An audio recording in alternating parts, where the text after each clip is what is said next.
Փաշինյանը ապրիորի ամեն ինչ կանի, բոլոր լծակները կօգտագործի եւ հաղթեւային։ Նորից ես չեմ անելու կանխատեսումներ ընտրությունների հետ կապված, բայց եկեք մի փոքր համեմատական տանենք։ Եթե հանկարծ Աստված մի արասցե իմպիչմենտի գործընթացը ինչ-ինչ պատճառներով չհասավ այն նպատակին,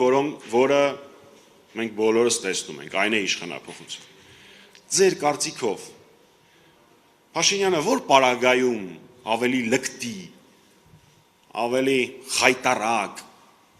կեղծիքներ եւ ճնշումներ կիրականացնի, հանգիստ հանդարտ պարագայում, երբ ընթանում է սովորական քարոզարշավ, թե այն պարագայում, երբ ինքը տեսնի, որ Հայաստանի Հանրապետության քաղաքացիները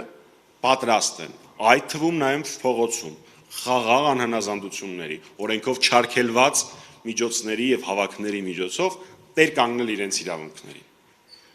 Ես կարծում եմ, որ պատասխանն ակնհայտ է։ Ուստի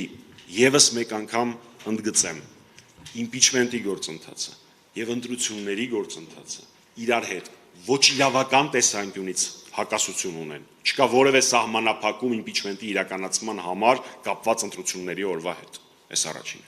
Քաղաքական տեսանկյունից առավել եւս չունեն։ Այս գործընթացը ուղղված չէ ոչ որևէ անձի դեմ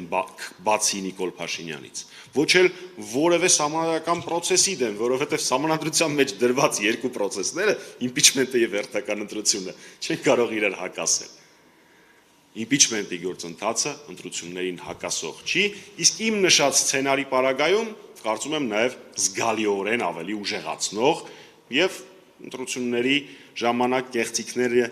ինչ որ չափով զսպող մեխանիզմ։ Սա է մեր ընկալումը։ Խնդրեմ